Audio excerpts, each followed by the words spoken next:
भीमराव रामजी आंबेडकर एक दूरदृष्टी असलेले नेता होते, ज्यांनी भारतातल्या सर्वात शोषित जनतेला आत्मसन्मान आणि अधिकार मिळवून दिले. शतकानुशतके दलितांचं शोषण होत होतं, ते समोर आणलं आणि निदान कायद्याच्या स्तरावर समानता पुन्हा प्रस्थापित केली गेली. जरी सामाजिक परिस्थिती अजून आणखी सुधारण्याची गरज असली तरी ते हे दाखवणारे एक उत्कृष्ट आदर्श आहेत की कौशल्य क्षमतेला वंशाचा शिक्का असण्याची गरज नाही.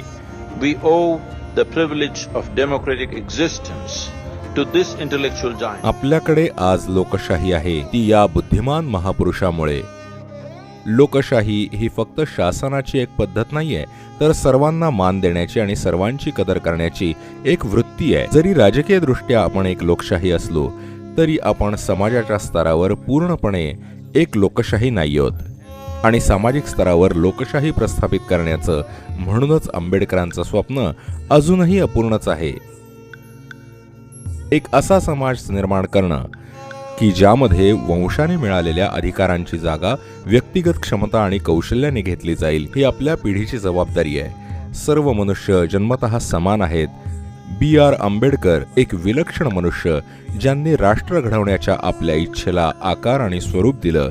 On this day, we bow to him. या दिवशी आम्ही त्यांना वंदन करतो.